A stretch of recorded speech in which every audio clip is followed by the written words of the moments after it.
Hi everyone, this is Tulika and you all are here for the webinar Blended Learning, the Future of Education Post-Pandemic.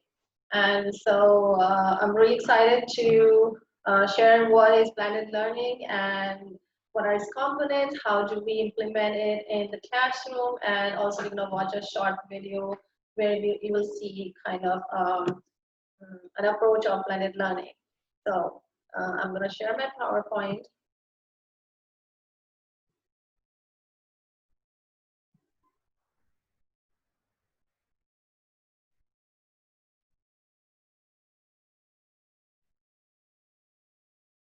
I'm going to make it slideshow.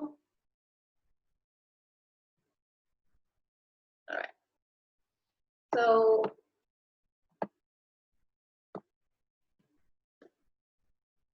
again, I'm Tulika Samuel. I'm the co-founder of Edoxa. Edoxa is an educational consultancy where we provide all kinds of trainings and assistance for affiliation, agile management, teacher observation, evaluation framework, and there's so many other things you can find out by visiting Edoxa.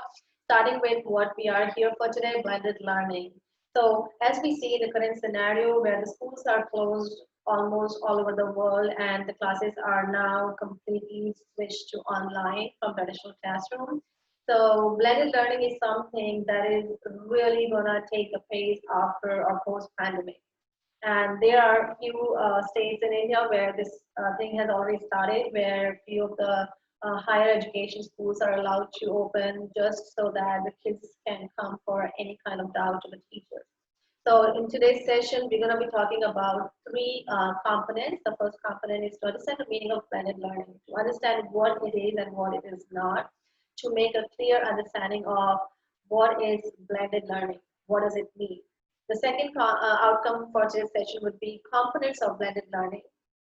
Third outcome would be to understand the 5 to 6 models of blended learning and ways to implement in the classroom. So while dealing with all the models, we can also be talking about how to implement them in the real classroom setting. So let's get started. So blended learning, it's an approach to education. It is an approach of or the way to teach our learners. So the way the word blended means, it's just like when we blend things in a blender, when we are making a smoothie or a shake. Definitely when we blend anything in the blender, we have certain proportion. We don't add anything more than required, or else the outcome or the smoothie or the shake will not taste good. So same thing happens in this approach. When you are blending any two approaches of learning, teaching and learning process, it really has to be a balanced approach. So in the picture, the way you see, there are YouTube videos.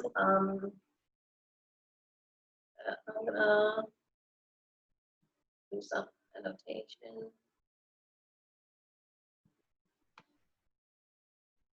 So you see YouTube video, face-to-face, project-based learning, through pictures or articles, Twitter, global connections, having students interact with the students of other countries and kind of exchanging their culture and information, and online learning through apps or on connected learning. So these are the various things that you can blend, but then again, it's a combination of online and offline. You cannot have everything online or everything offline or face-to-face and blended learning, because then there is no blend of online and offline. So what happens here is basically you combine one online mode with an offline mode to complement each other. So that's why I said there needs to be a balance. It cannot be completely online where students could not have a resource person or an educator or teacher to support their learning or guide their learning. It's a face-to-face teaching plus online instruction. So when you combine your face-to-face instruction with some online learning, that's what is blended learning is all about. So blended learning is an approach where we combine online mode with the offline mode. In a simple language, we want to understand that.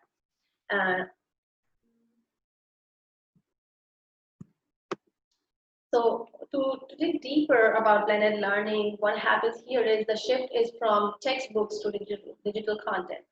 So the learning is no more just the textbook based. the learning is more about the digital content.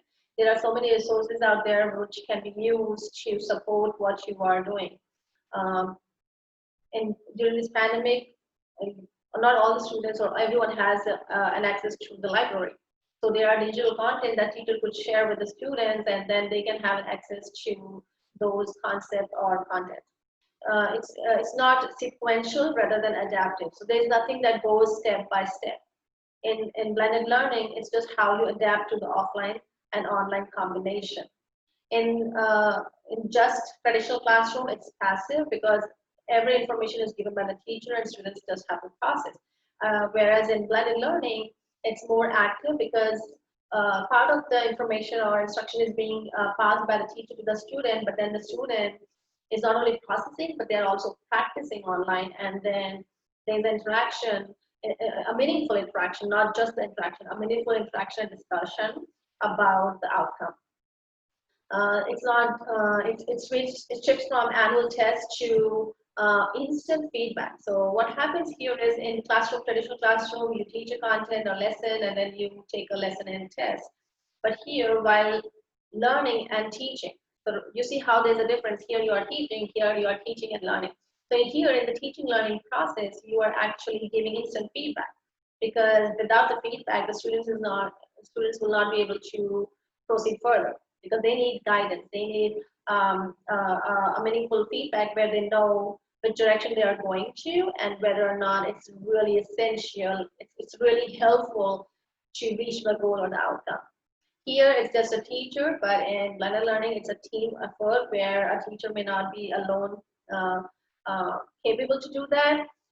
There will be a team required, because there are times when you switch the group or you switch the when you talk about the models of blended learning, we're going to talk more about how it is really a teamwork, because there's a lab session, there's a classroom session. So if the teacher is in the classroom, then there's another teacher required to be in the lab.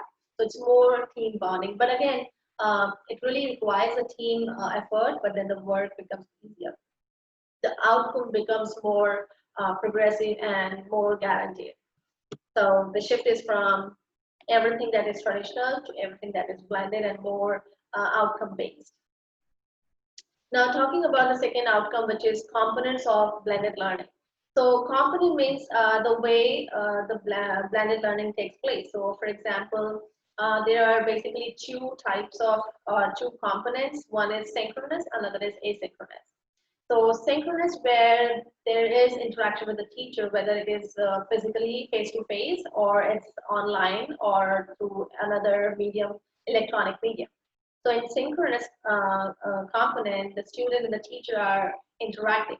Now, so that's why the synchronous is again divided into two types. The first is physical or face-to-face component, and the second one is synchronous or electronic component. So in synchronous face-to-face, some of the examples are face-to-face tutoring, where you are teaching them face-to-face, coaching or mentoring sessions, classrooms, when you're teaching in the classroom, when you're taking any workshops, when you are doing conferences, when you're doing meetings, lab work, when you're working in the lab. So this is where the teacher and student are interacting right away. Now there's another way which is now happening all over the world, that the teacher and student are interacting through electronic components. Some of the examples are internet conferencing, or through telephone or phone conferencing, that is audio, live video or video conferencing, Zoom, virtual online classroom, where there is a software or an app where the teacher is able to virtually reach out to the student or their queries or the doubts, and most common, instant messaging, where teacher or student can message the teacher and then teacher can respond to their doubts or clarify. So these are the synchronous components of blended learning. Now the second type is asynchronous component. So as I said, asynchronous, where there is no interaction with the teacher, but student is more into a self-paced learning. So online, some of the examples are online self-paced learning content. There is web pages where you share some web resources with the student, and the student is just going through the web page. Maybe he or she is processing the understanding or comprehension, or maybe just understanding the rules and regulations based on what the content, which subject it belongs to. Another for example could be email discussion forums. Discussion forums are very famous because those are the forums where you put your question or you answer others' questions, and it's more where you are talking and interacting. And so that's one of the asynchronous. Sorry, I got distracted with the slide. Sure, I can show you the slide before this. So let me finish asynchronous, Ms. Seema Malhotra, and I will go back to the previous slide for sure. So asynchronous component talking about is like books. When you refer a book to the kid that this is something you need to read, which will help you in reading comprehension, or it is something content based. So their teacher is not in direct contact with the student. Student is reading the book, having his or her own understanding, and getting the comprehension. Articles, you provide CDs. These days, all the textbooks come with the CDs. Audio, video, or any live events that you ask the student to watch or to see. So you see this is asynchronous, and I'm going to go back to the previous slide. Synchronous. So there are two components, synchronous, asynchronous. Synchronous, where there is interaction between the student and the teacher. It can be face-to-face or it can be through electronic component. So if it is face-to-face, it is called as synchronous physical component or face-to-face component. If it is through electronic component, we call it synchronous electronic component. Both are synchronous because there is interaction between teacher and the student. Examples are face-to-face tutoring, classroom, workshops, conferences, internet conferencing, in electronic component, audio conferencing, live video, virtual online classroom, and instant messaging. And we just discussed about the synchronous component, which is where there is no interaction between the student and teacher, but the student is going through the resources provided by the teacher. So let's talk about the most important thing, which is the models of blended learning. There are so many models, but these are the top five are the most common and mostly used components, and others are depending on the school mode. So there are basically 6 that I have picked: rotation model, flip model, flex model, enriched virtual model, project-based learning, and a la carte. So these models are where these are the ways that you can implement blended learning in your classroom. And it may sound little like so much. We don't apply all of them all together. We look into our content and then we decide which one will go, which combination will work. And I'm going to be giving some examples. We're going to be watching one video that will help you to grasp and have more better understanding about it. We're going to go through all the 5 models one after other. So we're going to start with rotation model. Rotation model has 3 types: station, lab, and individual. So let's talk about the first model, which is station. As the word rotation means, here the group or the student is rotating into different stations. Now the station here could be, you can have, in the picture you see 3 stations, but you can have more than this. When I was teaching it back in US, I used to have at least 4 to 5 stations based on how many students I have in the classroom. Because if you make one station really crowded, then chances are their students may get distracted. So I prefer to have not more than 4 or max 5 in one group, because that's really feasible to monitor and also to make sure that they are not distracted. So in station model, there is one station which is led by the teacher. So here is the opportunity for the teacher to reach out to students who she or he thinks that need extra help or who need some advanced level teaching. Because in our classroom, we all know we have a mix of students. There might be students who are little slow learners, there are students who are average, and there are students who are pretty fast and advanced. Please.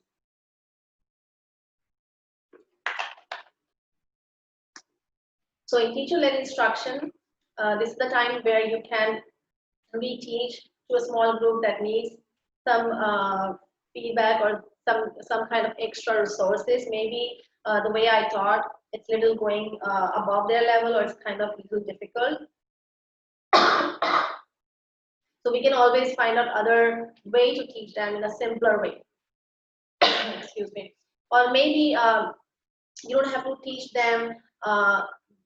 You don't have to teach exactly what you're teaching to the class, because if there is a learning gap, then you really have to fill that gap. So, for example, if you are teaching fractions, but the student doesn't have understanding of division or whole numbers or integers, then it's better to teach them those gaps rather than directly teaching them the fraction. Excuse me. So the first is station model. The other station is computer based, where you can have some technology. It can be your school has laptop station or card in your classroom. You can use laptops, or you can use iPads, or you can use, if you want to let them use their smartphones, and if you trust them that they're going to be on what you ask them to, you can use their phones. So I used to use iPads or laptops, and there are times where I let them use their phones, because if I need more technology and I don't have it. The other station will be collaborative activities and stations. So this can be more than one station. You can have 3 collaborative stations, and you can group the students based on their current level. So when I say level, it's an understanding level. So if I started teaching a topic and there are students who have still not understood the basic, then I will have that group little separate. And then the ones they are above the basic, ones who are at average, and ones who understand it but they are not able to apply it, or they need more practice, or they have not mastered it. So you can make the station however you want, but it's really essential that there should be one teacher-led and one technology, because that's the blending. The second type is the lab rotation. So in case you have a big group of students who all are at the same level, you can do 2 groups. One can be teacher-led, which will happen in the classroom, where you are either, depending on the group, you are either teaching the same concept or you are teaching the advanced level of the same content. And the other group will be in the computer labs, where they are either practicing the same thing, or depending on if they are already, if they've already mastered what you have taught, maybe they are doing some advanced level research or project, or some advanced studies. So, and then they switch. So maybe you can make a timetable, or you can have a schedule for them that, okay, Monday this group goes for teacher-led, and then Tuesday the other group goes for teacher-led, and then they switch. So either way, depending on how your group is, you can definitely schedule that with your team. The third kind of rotation is individual rotation. This is something which is really beneficial for the student who doesn't need all the rotation. So for example, if a student is has already mastered, he already is at above his grade level, he may not need teacher-led instruction in a station. So maybe that student could skip the teacher-led instruction and just be in the computer center or the technology center. Or to give more emphasis on his or her capability, you can make him in charge of one of the groups. So when you teach and when you reteach, basically you're mastering. So when that student is reteaching to another group, it's a recapitulation for him or her, and that helps him or her to grasp it more concretely. And also when students are questioning, answering, it helps the student to understand the concept more clearly, because he now is able to answer the doubts or clarify the confusions of his other students. It is more personalized because the student has the flexibility to decide which group he or she wants to go because of the way he is, or because of the level he is at. So this is advantage to students who are advanced, who are at advanced level, or who have already mastered the concept.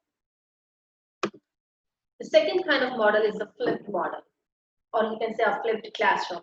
This is another one of my favorites, because it kind of gives a teacher an opportunity to set back himself or herself and then just observe and analyze students' learning and understanding. So what happens in flipped model is, the word flip means flipping the traditional classroom. So what happens in traditional classroom is the teacher comes prepared, and he or she introduces the content, introduces the lesson, and explains the lesson or explains the process, rules, whatever it is. And then students are given some assignments based on what the teacher has taught. And the students take that assignment home and they practice there. Now, when they are practicing at home and if they have difficulty doing it because not everyone can understand in the very first attempt of explanation, so they don't have any guidance at home. When I say guidance, parents are definitely there, but maybe the subject knowledge, the subject depth they need, may or may not have it. So in flipped classroom, what happens is the process is flipped. So now the teacher gives them the content at home via videos, or it can be an article, it can be TEDx video, or it can be any form of lecture, or it can be a pre-recorded video by the teacher. So maybe you can pre-record yourself explaining or introducing the topic. So what happens in Flip is student at home receives the introduction part, or the he or she receives the content at home. He or she goes through the content, tries to understand whatever he or she could. So basically, it's not that everyone will understand everything, but then when they come back to school, the teacher is going to have a discussion, or the teacher is going to lead the the questioning technique to kind of involve the students in what they understood and what they did not. So what happens here is like students are taking the ownership of the learning because they have to come prepared because teacher has some activity ready to go when they come back to school. And then in this classroom, higher level of knowledge, higher level of understanding takes place. So based on Bloom's taxonomy, when you are able to recall, or if I say how many fingers do we have, 5. So it's like very recall type of question. So it's very basic level of understanding. So to go to the higher level where you are able to apply that information, that is what we expect, where the students should be able to apply, should be able to create their own meaning. So when I say create own meaning, after I explain you what blended learning is, what are the components, if you are able to explain in your own words, or if you are able to create your own blended learning approach, that's something the Bloom's taxonomy talks about, the highest level. So in this model of flipped model, that's what happens because the students come prepared, and then in the classroom, the students are being asked either question, or they are just being involved in an activity or project based on what they have learned.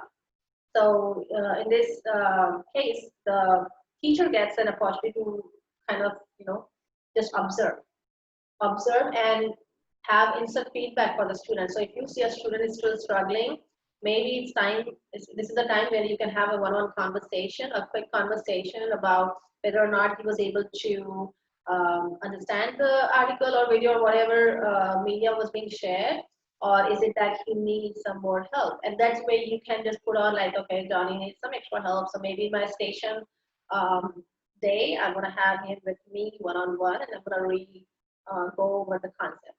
So this is a really good chance to make, group your students based on where they are and how they are. The next model is the flex model. So here the student has the flexibility where they work on an online course while in a classroom with a teacher. So it's more about there is the curriculum already, everything is set, where there are pre-recorded videos, there are examples, there are exercises, and the student just have to follow through the process. So the student is watching the explanation, the video, and then for moving on, there are some questions related to what has been learned, and he's able to answer. If he could not answer, maybe the system may take him back to the video, kind of where it's self-paced. So, and the teacher is still there, because if in case the student still finds it difficult to process the information, then the teacher is available for support.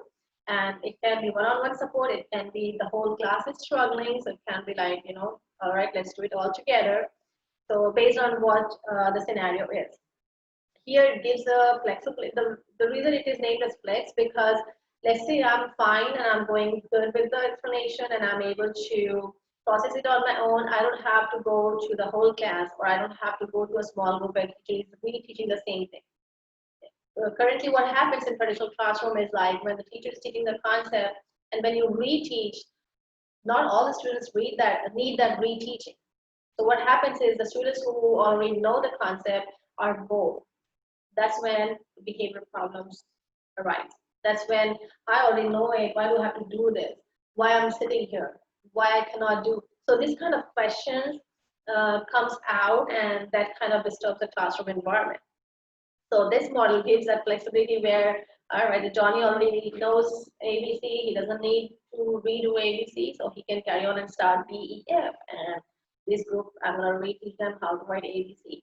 So that is why this model is called as flex model. The next model is enriched virtual model. So here in this, the focus is on completing the online coursework. So there is a coursework which also has assignments attached with it. It can be unit assessments, or it can be writing assignments and then unit assessment or lesson assessment. And the students only meet the teacher if they have any doubt or if they have any confusion.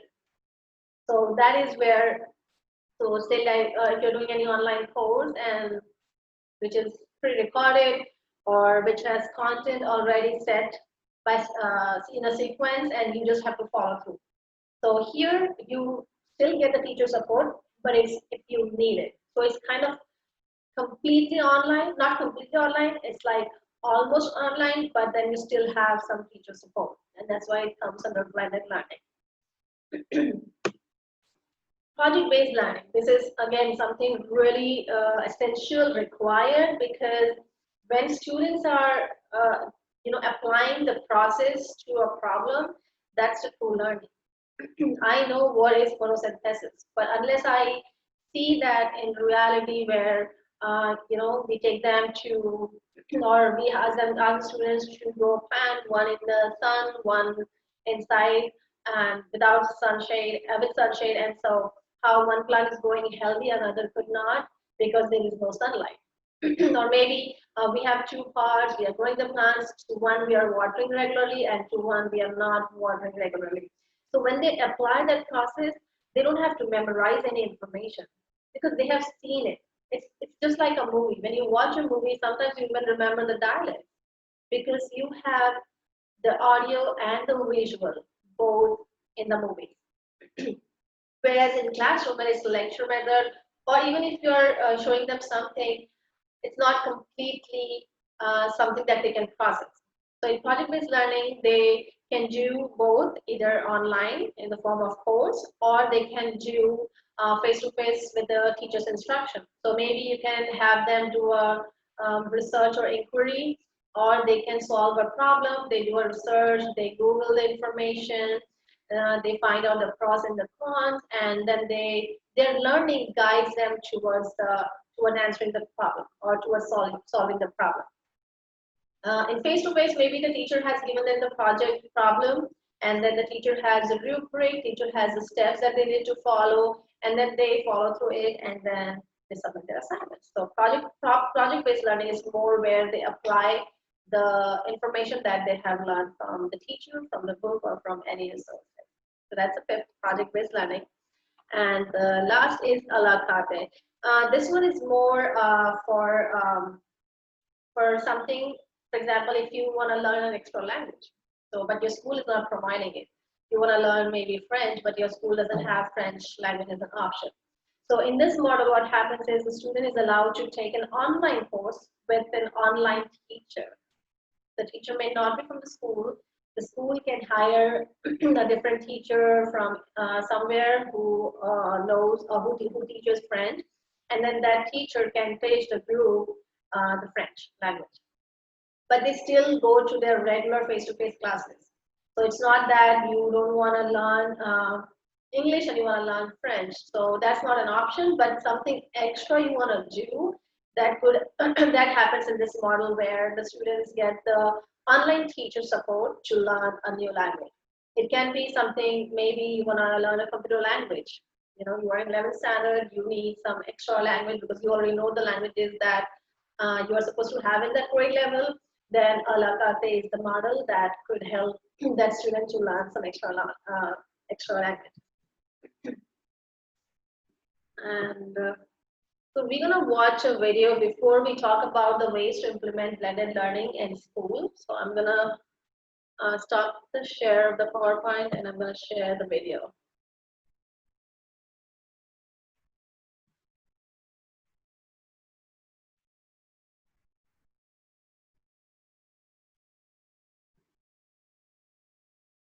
Sorry.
So you see in this video, the teacher gave them the instruction about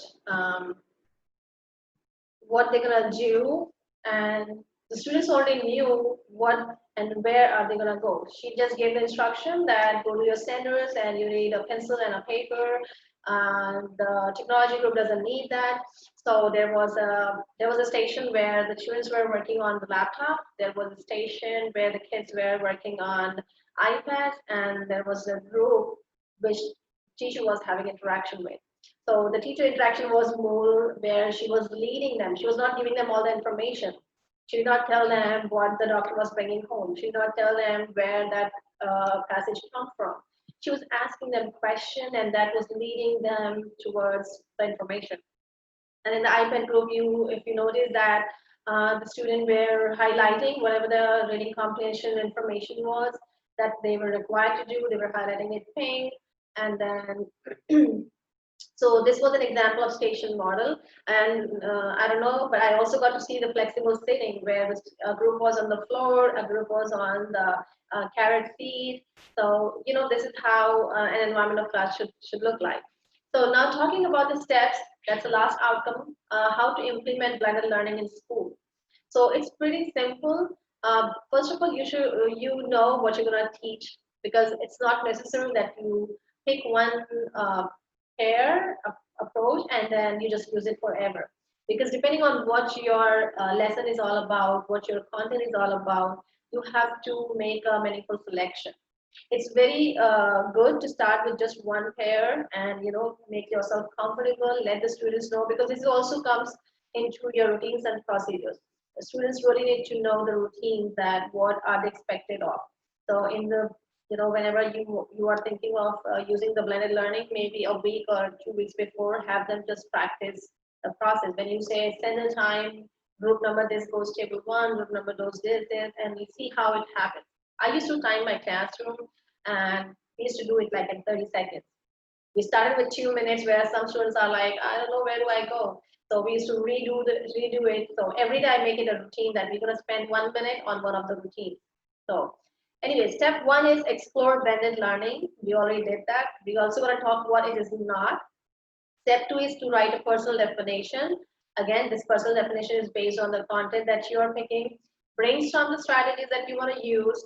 Choose an application, because if it is online, you need to know which application you will be using, or are you going to use any video, or are you going to use any online discussion forums or articles. And the last step is to develop a plan. So let's see the first step. So we already explored what is blended learning. Now, what blended learning is not. Posting of class material. So you make a copy of the textbook, take a picture, and post it on the software or the school app that your school is using. This is not blended learning, because if something you're posting from the textbook, students already have access to it. One-to-one technology, having students, all the students on technology, and there's no proper planning, or it's not meaningfully planned, then it's not blended learning, it's just students working on the laptop. Students moving with the same pace. This is really important, that in blended learning, all the students could not be at the same level. So when I say that, I'm not saying that students cannot move ahead, because that's why there might be students who are, little fast learners, so they may not be at the same pace that an average learner is. So in blended learning, all the kids are at different pace. And plan not aligned with the curriculum. So just because you want to do blended learning doesn't mean that you involve any activity that doesn't align with the curriculum that you're following. So it really has to be from the curriculum. The planning has to be the standards from the curriculum. The step two is write a personal definition. So a simple format that I use is blended learning is blank. Blank here is the technology that you're going to use to allow students to blank. It may be a place, a pace, or a path. So for example, blended learning is using, you provided them online lecture videos. So providing online lecture videos to allow students to take notes outside of the classroom. So you have them watch a video, and then they have to take notes outside the classroom. Blended learning is providing a choice of websites to allow different ways to learn historical information. So maybe you are taking a history lesson, and to find out more information, you give them 5 different websites and give them the liberty to pick whichever they want. But again, when you give the liberty of picking one website, it should not be that students are doing any, mini, miny, mo, and then picking one. but it should be more where they have gone through all the 5 websites and they feel like, oh, this website has more information or in-depth information about the historical information that I'm looking for. So giving them an opportunity to go through it and have a complete understanding of what they are looking for and which website is providing that information, and not just picking any one for the sake of doing. And that's why questioning is really important. When the students pick one website, I see you pick blah blah blah website, and the another student pick this website. So how about you share your own reasons of why did you prefer that website? And remember, when we talk about why, there have to be a reasoning behind. There have to be a logic behind. I picked this website because this has this information that this website doesn't have, or maybe because this website has more visuals that makes me understand it better, and this website has the same information but there's less visual. We all are individuals. We have individual differences. So maybe someone is more, comfortable with just the teacher lecture, or somebody might be more of a video lesson. So that's individual difference. So writing your own definition helps you to pick the technology and what you expect of the students, and then blend it. So blending comes when you brainstorm the strategy. So you think of the strategies that you want to implement in the classroom. So you should at least pick 3 strategies, so that way 3 to 4 strategies, so that way, while finalizing the application, you have an option of out of 3 which one you want to go with. Because if you just pick one and then you realize that this doesn't go, or this doesn't complement, then you have to go back to the same process. So it's really better to have 2, 3 options, 2, 3 strategies, and then implement that in the classroom. So maybe for historical, I'm going to use an online. I'm going to use a video. I'm going to use an article, and I'm going to use some visuals, some pictures from history. So, and then you can decide which one you want to use. Step 4 is choose an application. So once you have at least 3 strategies from step 3, it should be based on your personal definition. So depending on what technology you decided, if you decided that students going to work on a program or software that already has all the coursework, then that is your blending with your face-to-face instruction. So based on what you define, what technology you are defining, you're going to use one application in blended learning. And last is develop a plan. It's really essential to plan, implement, and use blended learning, because it really makes your work easier. I can hear sometimes when I give sessions in different schools and to teachers, they're like, it's too much. And I understand it, but you don't have to start everything together. Bite by bite, chunk by chunk. Process it, digest it, and then try another thing. Process, chunk, and then soon you will be master of all the strategies. Now, while planning, it's really essential that what skill or concept are students learning, because you cannot just plan, oh, I'm going to use an iPad station and I'm going to use face-to-face teacher instruction. This is very generalized. You really need to know what concept the students are going to learn. Do I really need a technology, or do you need a video, or do you need something else? Or you have a coursework or resource that you can use in place of technology. How will students show they learn it? It's really essential that what you're doing is not fruitful if the outcome is 0, or if you don't know how to know if they are learning. So how do you know if students are learning it? So instant, taking formative assessments, like asking questions maybe. Like if student finishes an assignment, maybe because they were doing it in group, it's really essential to know if he actually did it himself or he just copied from his friend. So asking some questions from the assignment or from the understanding level question, you can easily know if the student did it himself or needed support. What strategies will help students achieve the outcome in their own time, pace, place, and path? So again, strategy is something that will guide you in deciding what will help your students to learn better. So being homeroom teachers or classroom teachers or teaching for years, you kind of already know your students. And if not, then by first trimester, you already know your students, their level, their liking, their dislikes. Maybe I know this student doesn't like numbers at all. So how do I, still introduce numbers, but in a way that doesn't sound directly as numbers? So counting, or maybe using some gamifications where it's not directly number, but then still he or she is using number.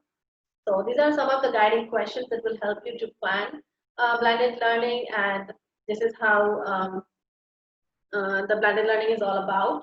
The best software program for young children are highly visual.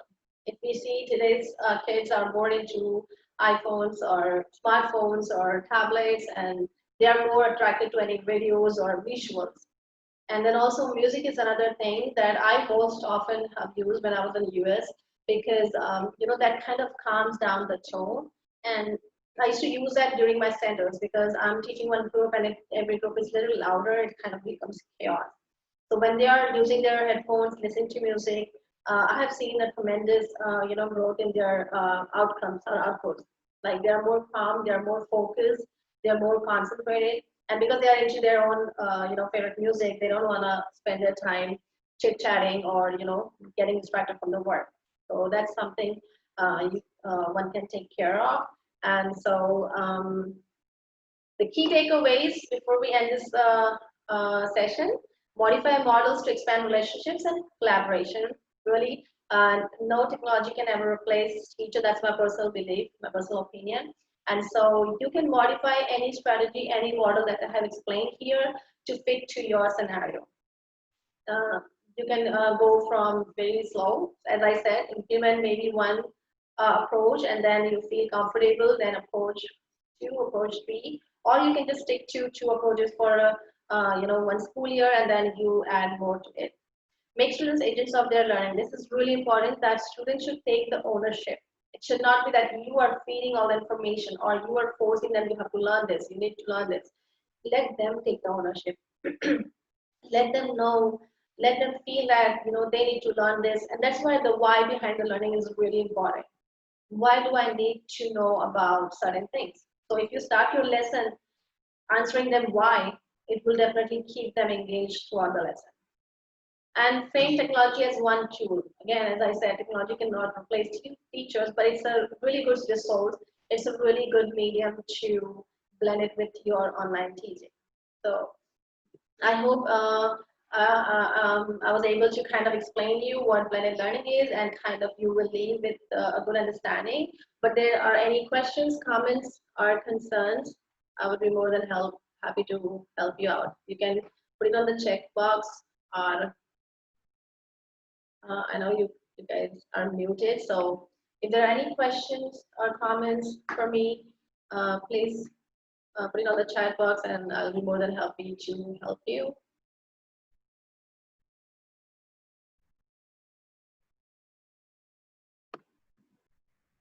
You can also contact me over these emails if you have any queries.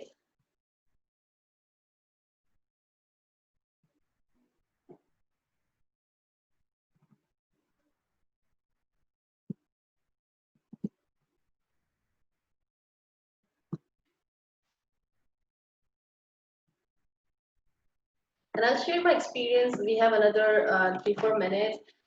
It's really, when you start implementing anything, it may be overwhelming. It may be little kind of too much, but please do not give up, because once you give up, you have not tried it enough.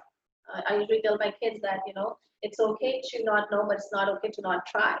So giving it a try is worth it, because trust me, it's gonna definitely reduce some of your work. I'm not saying it's gonna vanish, but when students are in the self pace, that gives you a moment to observe and analyze. It gives you a moment to read or know students more, especially from their understanding level about where they are they understanding it, or do they need extra resource? Because sometimes there are kids who don't feel comfortable to share that they are not able, because we all know in today's world, kids have more complex than any other generation, because they feel like what the class is going to think about me.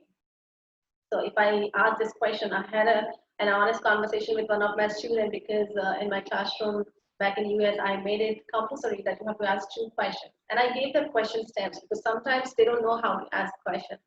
So on each table, I had the question stamp, and he would still not ask. They just have to read that. And those are very generalized questions that can fit into any content.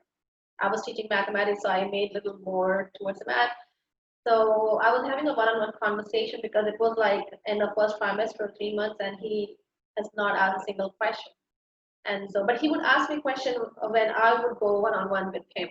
So when I was asking him, and the simple, honest answer, he said, "Miss Campbell, whatever you say, I know kids are gonna think that I'm dumb." And I was like, it doesn't matter what people think about you as long as you know you are doing it for your learning. And so same way this blended learning or any strategy is, I mean, you can keep it more open, like thinking that you are learning this, whether you pass or fail. I believe every failure is a stepping stone to success. So every time you fail, it's kind of a new learning for you to step up and reach your success. So I don't see any questions on the chat box. If you still feel that you have questions later, these are my information. You can contact me through my email ID, or you have my company's email address, info@edoxa.com, samuel.tulika@gmail.com, or you can also visit our website, www.edoxa.com. So thank you so much, everyone, for being here, and I hope this really helps you. And if you really implement it, that will be more, I'll be more happy that I was able to motivate you to implement or at least start on it. Thank you so much, everyone.